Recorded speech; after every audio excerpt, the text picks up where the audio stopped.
Hello everyone, what's going on? Your man Big T back on Talent Talks, and I got an update on the Amygdala Hi Jack. Now you're probably asking yourself, what the hell is the amygdala? I didn't know either. I didn't know either. But we're gonna find out today, and we want to know why it's getting hijacked and who's hijacking it.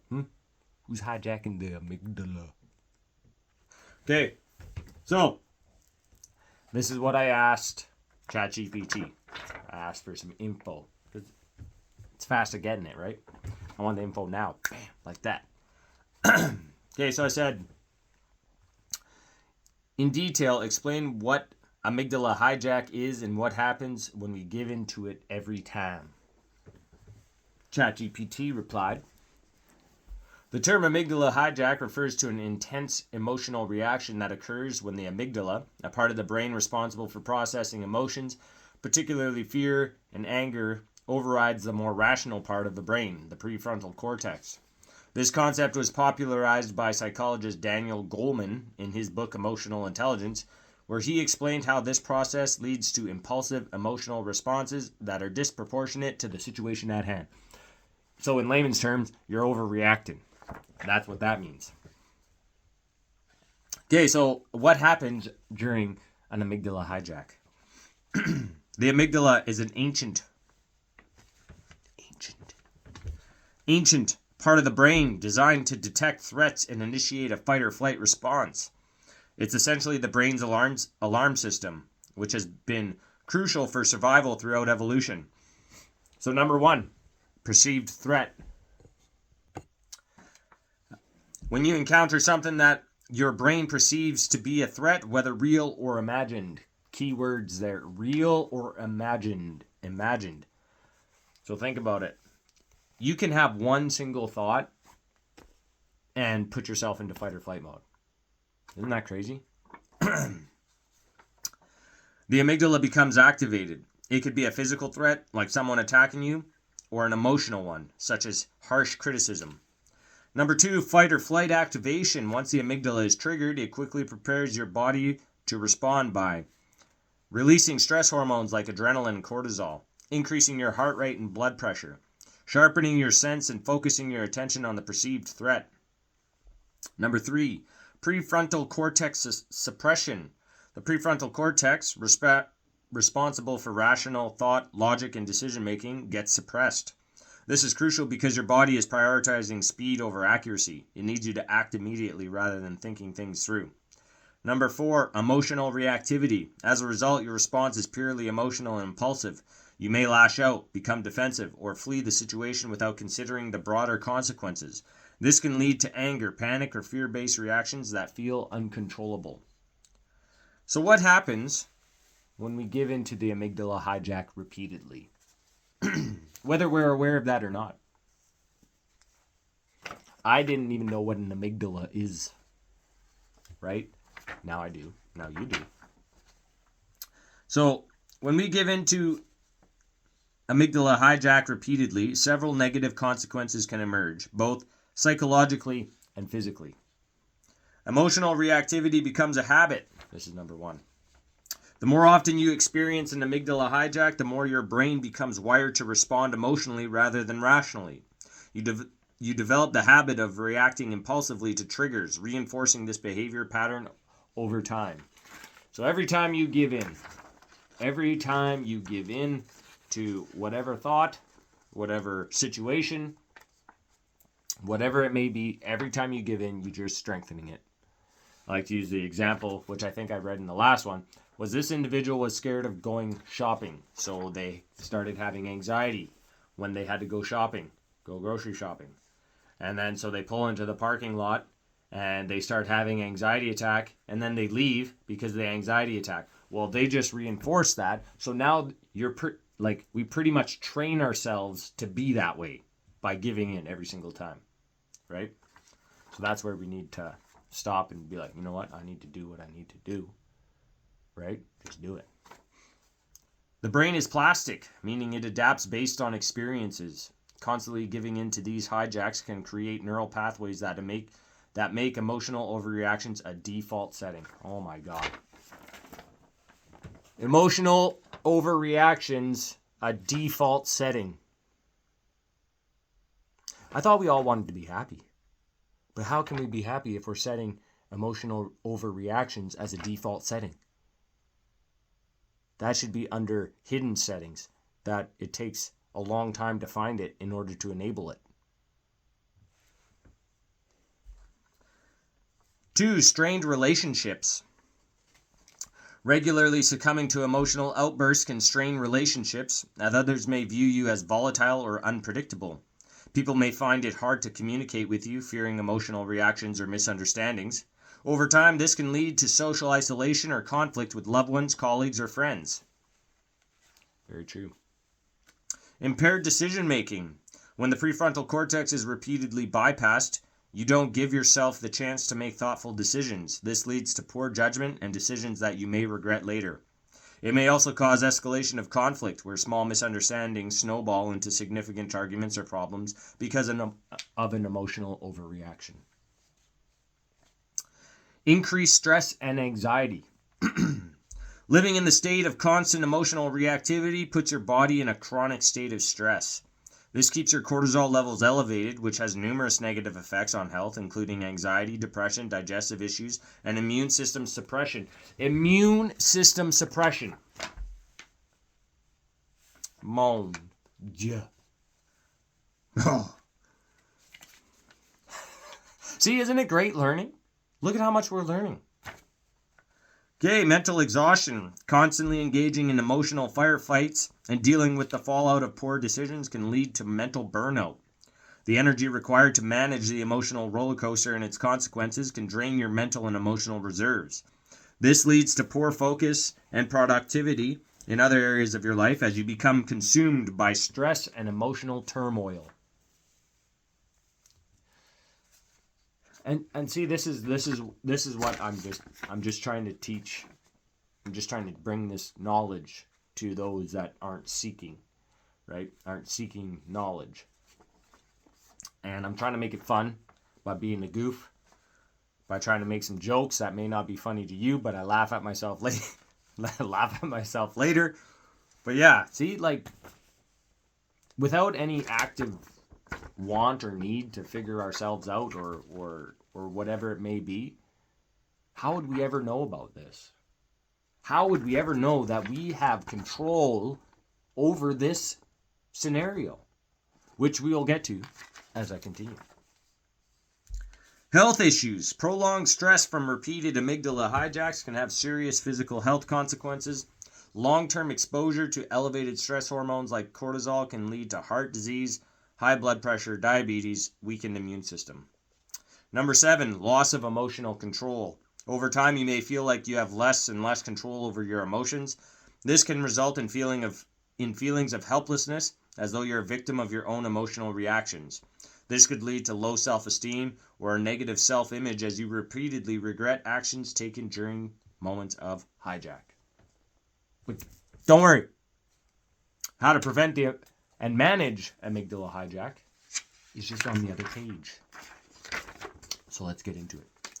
To avoid the negative consequences of giving in to the amygdala hijack, it's important to develop strategies to recognize and manage emotional triggers. Number 1, awareness. I made an episode about that. You should watch it. The first step is recognizing when a hijack is happening. Pay attention to physical cues like a racing heart, tense muscles, or shallow breathing, which signal that your body is entering fight or flight mode. Number 2, pause and breathe. Give yourself a moment to pause before reacting. Deep breathing activates the parasympathetic nervous system, which helps to calm you down and regain control. Reframe your thinking. Try to mentally step back from the situation and assess it more objectively. Ask yourself whether the perceived threat is real or just an emotional response. Mindfulness and meditation. These practices train your brain to be more aware of your thoughts and feelings, helping you build emotional resilience. Regular practice can strengthen your prefrontal cortex and improve emotional regulation. Emotional intelligence. Developing emotional intelligence involves becoming more aware of your emotions and learning to manage them effectively. This helps you respond rather than react impulsively. By working on these strategies, you can regain control over your responses and prevent your emotions from hijacking your actions. So there's ways to manage and prevent it. So then I asked, can you give me an example of a scenario where this would occur? Here we go. So it says, sure, let's walk through a scenario where an amygdala hijack could happen in everyday life. So here's the story. A workplace conflict. We can all relate to that. It's all relatable. We all work. We all have to deal with things at work that we may not want to deal with. And conflict is probably number one of them. You're working on an important project at work. It's a tight deadline and you've been under a lot of pressure. You put a lot of effort into creating a presentation and you feel confident about it. However, during a meeting with your team, your boss criticizes your work in front of your colleagues, saying, "This is not what I expected. You need to redo this completely." Amygdala Hi Jack.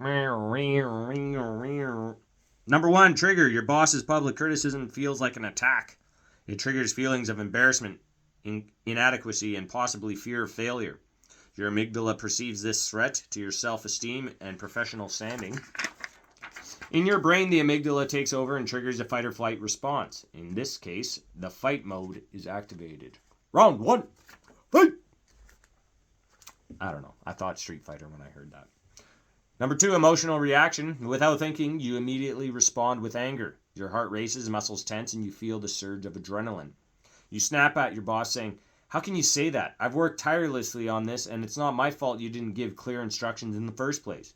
Your tone is defensive and confrontational.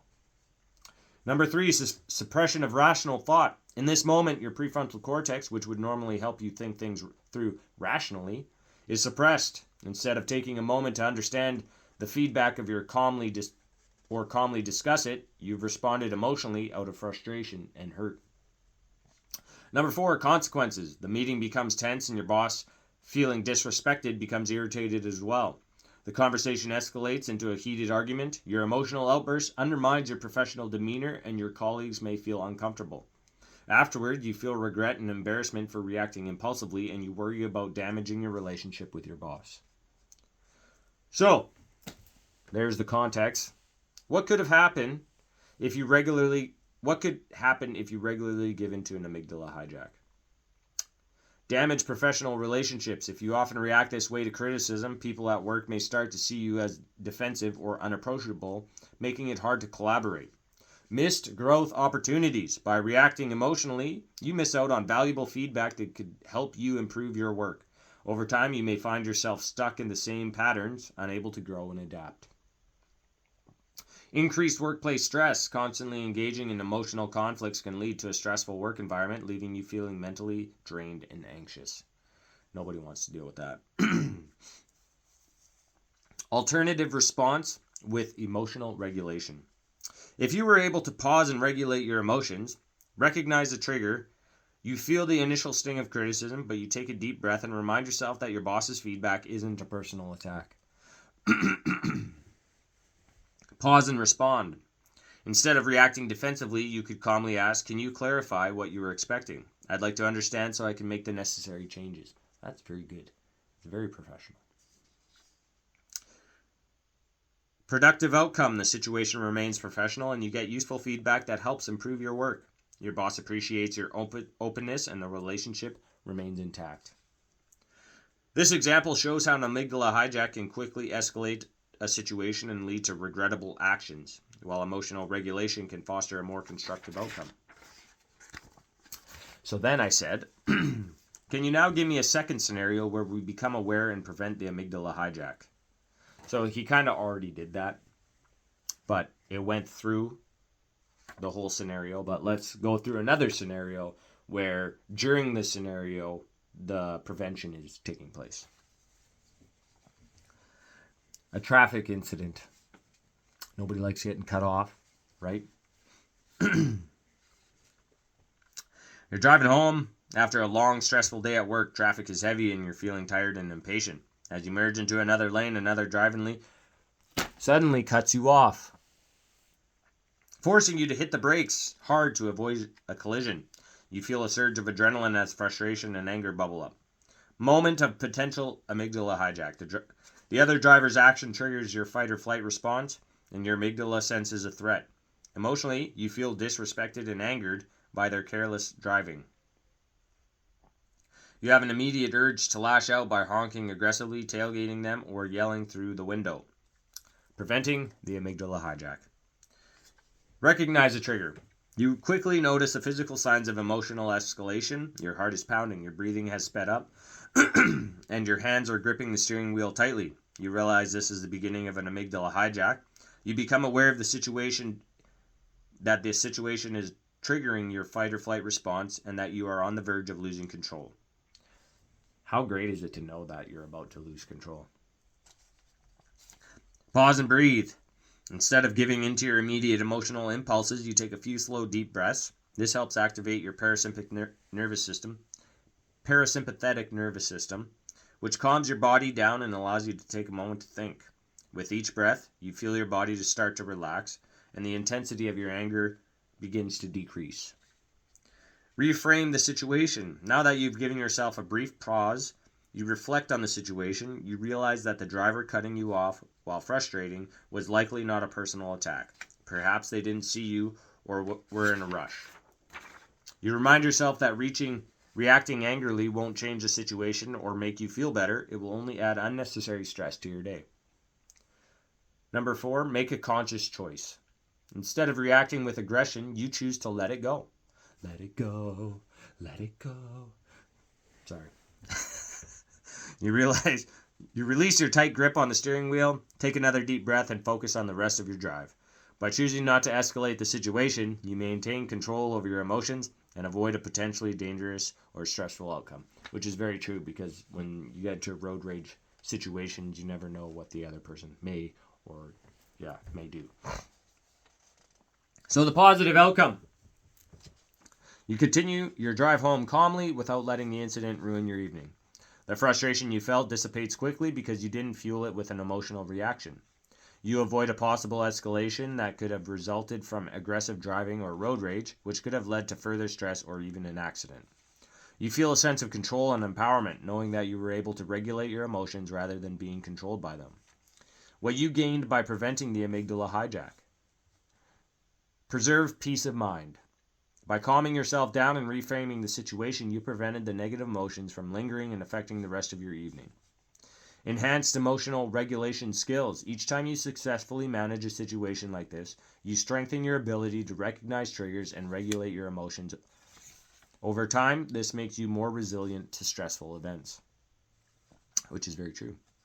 Better long-term health. By avoiding unnecessary stress responses like road rage, you protect your body from the harmful effects of chronic stress, such as high blood pressure or anxiety. In this scenario, awareness and preventative action allowed you to respond in a way that aligned with your long-term well-being, avoiding the negative spiral that an amygdala hijack could have created. So there you go. We all learned what an amygdala is, and we also learned what an amygdala hijack is. Now that we're aware of what a amygdala hijack is, we can be more mindful when we enter into situations and scenarios where that may occur. And hopefully, using the information given, we can prevent it. And just like it says, every time we control our emotions and don't overreact and take a deep breath and pause and do what's beneficial to our overall well-being, it gets better, it gets stronger, and it gets faster. So then, when you enter those type of situations, you're not just going to overly react all the time. You're going to be more in control, which is what this whole podcast is about, is taking back control from the external environment and bringing it back to you and your mind and heart and body and soul, so that you can live a life of wonder and magic. Because sometimes I think that's what we're living in. It may not seem like it because of the 5 senses and what we determine to be real, but who knows? That's just my opinion. So, with that being said, thank you for tuning in and taking the time to listen to this podcast, and I hope you learned something, just like I've learned something. And we'll catch you at the next one. Cheers.